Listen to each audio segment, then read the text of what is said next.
Samajwadi party के नेता, विधायक और उत्तर प्रदेश की राजनीति में दशकों से सक्रिय रविदास मेहरोत्रा हमारे संग मौजूद है बात करने के लिए। रविदास जी, देश में इतिहास है आपके जेल जाने का, Guinness book of world record है आंदोलनों में जेल जाने का। ये नया बयान क्या दिया आपने, ये आतंकवादी बीजेपी क्या बोला आपने? देखिए, पश्चिम बंगाल में निकल रही है कांवड़ यात्रा, और कांवड़ यात्रा में जो लोग दुकान लगाते हैं उनसे उनकी जाति और धर्म पूछा जा रहा है, और यहाँ तक कि उनकी पैंट खुलवा करके देखा जा रहा है कि किस धर्म के हैं। पूरे प्रदेश के अंदर जो पीडीए समाज है, इसका भाजपा की सरकार उत्पीड़न कर रही है, धर्म और जाति के नाम पर अन्याय कर रही है।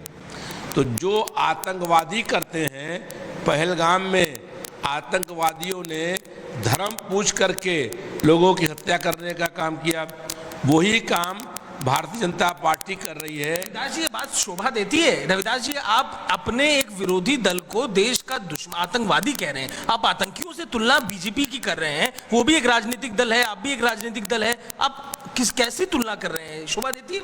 देखिए, मैं ये कह रहा हूं कि आतंकवादियों ने पहलगाम में धर्म पूछ करके 26 निर्दोष और मासूम लोगों की हत्या करने का काम किया, उनको लोग शहीद हो गए।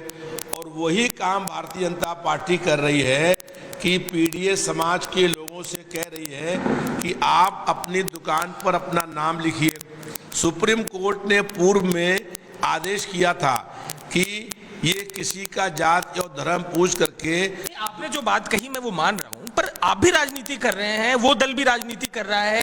एक राजनेता के नाते आप तो दशकों से राजनीति में हैं, आपातकाल को आपने भी देखा है। ये कैसा कमेंट आप कर रहे हैं? शोभा देता है इस तरीके का कमेंट कि ये राजनीतिक दल के कार्यकर्ता को आप आतंकवादी सीधे कह दे रहे, देश के दुश्मन कह दे रहे? देखिए, हमने आपातकाल देखा नहीं है, हमने आपातकाल में 20 महीने जेल काटी है और 50 सालों से संघर्ष कर रहे हैं। जो पार्टी सत्ता में है, अगर वो लोगों का जाति और धर्म पूछ करके दुकान लगाने देगी, अगर वो कहेगी कि तुम पीडीए समाज के लोग हो, तुमको हम दुकान लगाने नहीं देंगे, तो वो नफरत बढ़ाने का काम कर रहे हैं। कहाँ पे कहा है? कोई आपने कोई रिकॉर्ड देखा है, कोई कागज सरकार के ऑर्डर में देखा है कि पीडीए समाज को दुकान नहीं लगाने देंगे? जी, आप मालूम कर लीजिए, पश्चिम उत्तर प्रदेश के अंदर जो कांवड़ निकल रही है, उस कांवड़ यात्रा के अंदर जो लोग दलित लोग हैं वो दुकान नहीं लगा पा रहे हैं, जो मुस्लिम लोग हैं या पीडीए समाज के लोग हैं वो दुकान नहीं लगा पा रहे हैं।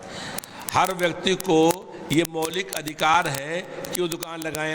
अभी आपने देखा होगा, महाकुंभ का आयोजन हुआ, उसमें परिसर में कहीं पर भी जो मुसलमान लोग थे उनकी दुकान लगने नहीं दी, और जब वहाँ पर भगदड़ मच गई तो वहाँ पर जो समाज के लोग थे, धर्म के लोग थे, उन लोगों ने अपने घर में रख करके घायलों की रक्षा करने का बात आप बिल्कुल ठीक कह रहे हैं। ये तो समाज के बीच की बात है, पर क्या राजनीति इतनी गिरावट तक चली जानी चाहिए कि राजनेता एक दूसरे से इतनी नफरत करने लगे कि आतंकी एक दूसरे को कहने लगे? शोभा देती है बात? कि हमारा कहना ये है, हमने ये कहा कि भारतीय जनता पार्टी और आतंकवादी दोनों एक ही सोच रखते हैं, और वो सोच ये है कि धर्म और जाति पूछ करके हमला कर रहे हैं। वो जो आतंकी आए थे, विधायक जी, वो जो आतंकी आए थे, लोगों को गोली मारने के बाद उनके परिजनों से कह के गए थे कि जाओ मोदी को बता देना, ये कह के गए थे, और आप उसी नेता की पार्टी के लिए आज तक वो आतंकी गिरफ्तार क्यों नहीं हुए? वो आतंकी वहां पर पहलगाम में कैसे आगे जनता पूछ रही है, और उसके बाद वहां से धर्म पूछ करके गोली मारी। आपका सवाल बिल्कुल लाजमी है, सवाल सरकार से पूछने वाला सवाल है, पर इस सवाल के साथ जो बात आप कह रहे हैं, जो तुलना आप कह रहे हैं, जस्टिफाई कैसे करेंगे उसको? देखिए, हम इस तरह करेंगे कि भारतीय जनता पार्टी की सरकार नफरत फैला रही है, और जो दलित लोग हैं वो आप पर आरोप लगा रहे हैं कि आप आगरा में ठाकुर बनाम जो दलित है वो कर रहे हैं, इटावा में आप ब्राह्मण बनाम यादव कर रहे हैं। नफरत पर आरोप भाजपा आप पे लगा रही है, आप भी एक आरोप लगाते हैं, पर सीधे आतंकी कह देना। देखिए, आगरा में भी और इटावा में भी, दोनों स्थानों पर भारतीय जनता पार्टी ने पहल करी है। वहाँ पर आगरा में जो रामजी लाल सुमन हैं, उनके घर पर बाकायदा पूरा हमला हुआ, और हमला होने के बाद आगजनी हुई। ऐसे ही इटावा में एक धर्म का प्रचारक कर रहा था, वो बैकवर्ड जात का था, इसलिए उसके ऊपर हमला करने का काम किया। तो आज हम ये कहने के लिए मजबूर हो गए हैं कि भारतीय जनता पार्टी की सरकार जो है वो पीड़ित समाज का उत्पीड़न कर रही है, अन्याय कर रही है, जुल्म कर रही है और तानाशाही के माध्यम से अब जो आदमी सरकार की आलोचना करता है उसको ये कह देते हैं कि राष्ट्रद्रोही है। अब हम ये बात कह रहे हैं कि दोनों ये राष्ट्र की करिए आलोचना, सरकार की आलोचना, राजनीतिक दल की आलोचना, ये गलत थोड़ी ना है, लेकिन ऐसी आतंकी कह देना, आपको लगता है कि ये भावना होगी? आप बीजेपी के नेताओं के संग उसी विधानसभा में आप बैठते हैं, विधायकी में चुनकर आप भी आए। हमने उनको आतंकी नहीं कहा है, हमने कहा कि आतंकवाद जो लोग फैला रहे आतंकी हैं वो भी धर्म पूछ करके हत्या कर रहे हैं और भाजपा की सरकार भी धर्म और जाति पूछ करके दुकान लगाने दे रही है। अब अगर कोई दलित वर्ग का व्यक्ति है और वो दुकान लगा रहा है तो उससे कह रहे हैं कि तो अपना नाम लिखो, अपना नाम बताओ कि तुम्हारा किस जाति के हो, किस धर्म के हो। तो इस तरीके से भाजपा की सरकार नफरत फैलाने का काम कर रही है। हमारी ये कहना है कि भारतीय जनता पार्टी जब सरकार बन गई है तो वो सरकार सबकी होती है। अब स्टूडियो से भी कुछ सवाल आपसे किए जाएंगे, ये कान में आप इसे पूछिए, हमारे सहयोगी भी आपसे कुछ सवाल करेंगे। जी मेहरोत्रा जी, मैं ये पूछ रहा हूं कि दुकान लगाने और नहीं लगाने की बात तो तब सामने आई ना जब लोग थूक लगाकर रोटियां बना रहे थे, केसेस सामने आए तो हुई कि हिंदुओं की पवित्र यात्रा है, इसमें मुसलमान दुकान नहीं लगा सकते, अगर लगाना है तो नेम प्लेट लगाए।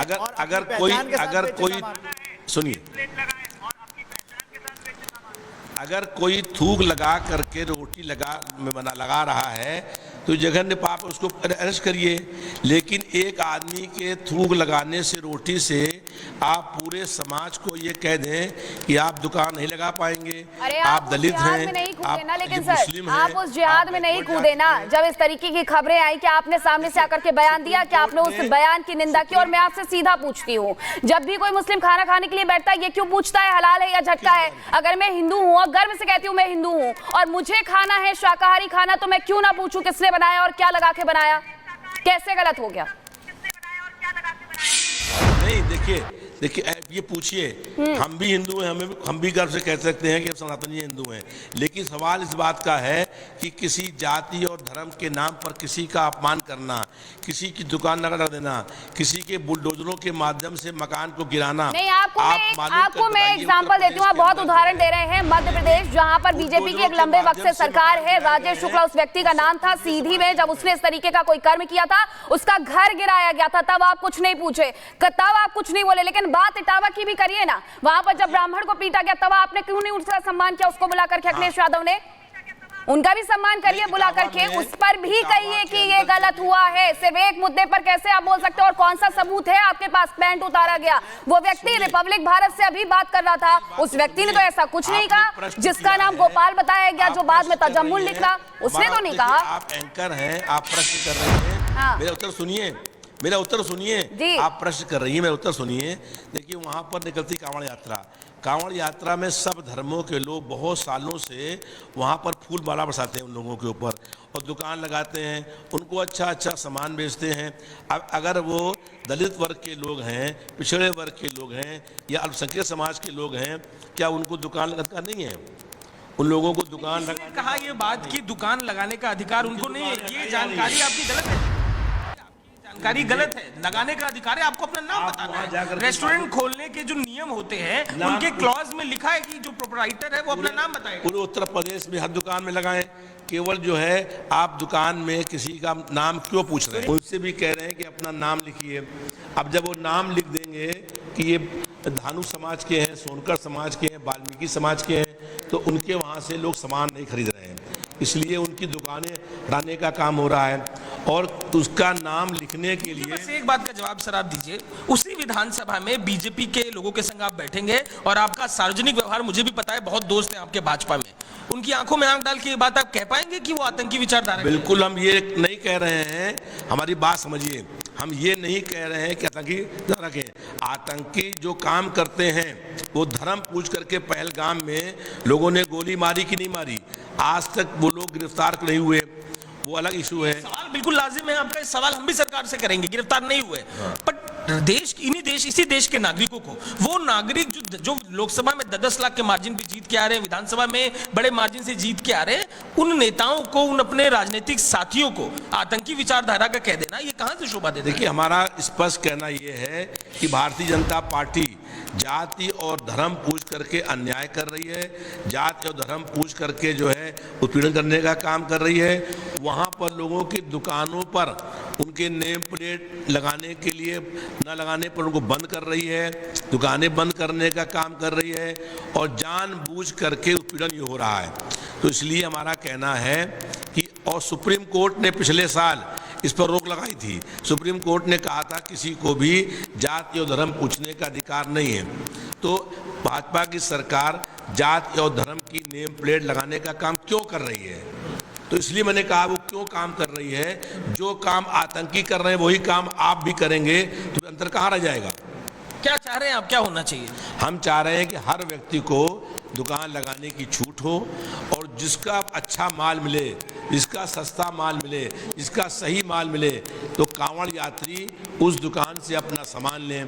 किसी का जात और धर्म पूछ करके दुकान लगाने की छूट करना, और जात और धर्म पीढ़ित समाज का है तो उनको दुकान ना लगा देना, ये एक्चुअली इनकरेक्ट बात कर रहे हैं। आप ये कैसे कह सकते हैं कि दुकान लगाने की पीढ़ित समाज को अनुमति नहीं है? आप मेरे संग चलिए, कांवड़ के रूट पे चलेंगे और मैं आपको दिखाऊंगा कि जिन समाजों की आप बात करें उनकी दुकान है। केवल नाम बताने की बात है कि आप अपना प्रोप्राइटर अपना नाम बताएं। जिसकी दुकानों पर नाम लिखे हुए हैं, आप बताइए कि किस दुकान पर लिखा हुआ है सोनकर, किस दुकान पर लिखा हुआ है धानुक, कहाँ लिखा है वाल्मीकि, कहाँ पर लिखा हुआ जो दलित लोग हैं उन लोगों को दुकान लगाने नहीं दिया जा रहा है। और देखिए, हम विपक्ष में हैं, हमारा काम है कि अगर सरकार गलत काम कर रही है तो सरकार की आलोचना करना। हम सरकार की आलोचना कर रहे हैं कि सरकार जाति और धर्म पूछ करके अन्याय करने का काम कर रही है। सरकार की आलोचना तो विपक्ष का संवैधानिक हक है, आप उनके फैसलों पर उनकी आलोचना करिए, लेकिन इस तरीके की टीका टिप्पणी, इस तरीके की ओछी बयानबाजी जो कि सोशल मीडिया में बात कही जा रही है, आप कह रहे हो कि वो नफरत फैला रहे हैं, आरोप वो भी आप पे लगा रहे हैं कि आप आगरा में दलित ठाकुर लड़ा दे रहे हैं, आप इटावा में ब्राह्मण यादव लड़ा दे रहे हैं। ये राजनीतिक बयानबाजी इस हद तक क्यों आ गई? देखिए, भारतीय जनता पार्टी जनता के मुख्य मुद्दों से ध्यान बांटना चाहती है और इसलिए पश्चिम उत्तर प्रदेश के अंदर जहां पर यात्रा निकली, कांवड़ यात्रा, वहां पर लोगों से कह रहे हैं नेम प्लेट लगाई। पुलिस का बड़ा बड़ा दल जा रहा है, उनको डरा रहा है, धमका रहा है, उनकी पैंट उतार रहा है। ये देखा नहीं आपने? पैंट क्यों उतारी गई उनकी? पैंट उतार करने का क्या उद्देश्य? प्रदेश में किस जगह पर हुआ बताएं? पश्चिम उत्तर प्रदेश के अंदर जहां से यात्रा निकल रही कांवड़ यात्रा, वहां पर देखिए कितना वायरल हो रहा है कि सरकारी लोगों को ये करते देखा क्या? अधिकारी कोई सरकार का है, पुलिस का है, ये करते देखा आप? देखिए, वहां जो इतने बड़े पैमाने पर दुकानों पैंट लोग खोल के देख रहे हैं, तो बिना सरकार के समर्थन के ये संभव नहीं है। दूसरी बात ये है कि वहां पर ये नाम लिख करके नेम प्लेट लगाइए, ये किसका आदेश है? और ये सरकार का आदेश है। और सरकार ने आदेश क्यों दिया, इसके पीछे क्या उद्देश्य है? सरकार बताए कि इसके पीछे क्या उद्देश्य है। बातें कर रहे हैं आप, एक तरफ आप कह रहे हैं कि सरकार ने नाम लगाने के लिए कहा तो उद्देश्य बताया, फिर आप कह रहे हैं लगाने नहीं भी दे रहे हैं। दुकान लग रही है या नहीं लग रही है? नाम लगाने के आदेश किए और जब उन लोगों के नाम जो है वो यादव, वर्मा, मैं और आप रविदास और मैं और आप बात कर लेते हैं, मैं और आप साथ में उस रूट पे चलेंगे जिससे कांवड़िए जाते हैं। लखनऊ में आप भी जानते हैं बाराबंकी के लिए कांवड़िए जाते हैं, और उस रोड पे चल के हम ग्राउंड रिपोर्ट करते हैं, साथ साथ चलते हैं और समझते हैं कि क्या ये जो बातें आप कह रहे हैं वो बातें सच है, क्या जमीन पे है, नहीं है, दुकानें हैं, नहीं है। मैं आपको लेके चलूंगा, साथ में देखा। आप ये बताइए कि जो कांवड़ यात्रा निकल रही है वहां पर जिनकी दुकान लगी हुई है उनको नेम प्लेट लगाने के लिए बाध्य किया जा रहा है, तो क्यों किया जा रहा है? क्योंकि रेस्टोरेंट्स को लेकर जो एक इसका विधायक पक्ष में आपको बताऊं, रेस्टोरेंट खोलने को लेकर जो परमिशन मिलता है, नगर निगम से मिलता हो, दूसरे वेंचर से मिलता हो, वहां ये एक क्लॉज है कि प्रोप्राइटर अपना नाम बताएगा, दुकान पर प्रोप्राइटर को नाम बताना है। टेक्निकली ये भी एक एस्पेक्ट है। देखिए, इसलिए नाम बताना है कि अगर वो किसी और धर्म के होंगे तो उनको पुलिस दुकान लगाने नहीं देगी, अगर वो दलित वर्ग के होंगे तो उनका माल नहीं बिकेगा, लोग जो है नाम पढ़ लेंगे। और उससे ये भी कहा जा रहा है कि पूरा नाम लिखिए, अपना जाति लिखिए आगे, नाम के आगे। ये कहा जा रहा है कि नहीं कहा जा रहा है? ये क्यों कहा जा रहा है? आप साथ में चलेंगे मेरे, हम ग्राउंड में चलेंगे, समझेंगे दुकानें इन नामों की है या नहीं है। बिल्कुल साथ चलेंगे, लेकिन ये पश्चिम उत्तर प्रदेश में हो रहा है। अच्छा। हाँ, पश्चिम उत्तर प्रदेश में आप चलिए मेरे साथ में, जहाँ चलना हो, जहाँ से यात्रा निकल रही है वहाँ पे ऐसा हो रहा है। अब यहाँ पर कांवड़ निकल रही है तो यहाँ पर भी मालूम करिए आप कि दुकान लगाने के लिए, नेम प्लेट लगाने के लिए बाध्य क्यों किया जा रहा है। हमारा सवाल ये है कि सरकार बात इसलिए कर रही है कि अगर वो पीड़ित समाज के लोग हैं तो उनके साथ अन्याय करने के लिए काम हो रहा है। जितने उत्तर प्रदेश के अंदर अधिकांश जो है 95% जो बुलडोजरों से मकान गिरे गए हैं, दिखाइए, वो सारे समाज, दलित समाज के हैं, पिछड़े वर्ग के हैं, अल्पसंख्यक जाति के हैं, या जो गरीब कमजोर वर्ग के लोग हैं उनके मकान गिराए गए हैं। जो बड़े बड़े लोगों ने जो बड़े बड़े घोटाले किए हैं, जल जीवन मिशन में घोटाला हुआ है अरबों रुपए का, खरबों रुपए का। ये आरोप आपके बिल्कुल सटीक हैं, ये सवाल भी हम करेंगे, लेकिन जिन राजनीतिक साथियों के संग आप विधानसभा में बैठते हैं, आपके राष्ट्रीय अध्यक्ष लोकसभा में बैठते हैं, उनके लिए आतंकी जैसी संज्ञा, आतंकी मानसिकता की संज्ञा देना ये बिल्कुल भी ठीक लगता तो नहीं है। देखिए, मैं ये कह रहा हूँ, मेरी बात बार बार मैं स्पष्ट कर रहा हूँ कि जो आतंकी काम करते हैं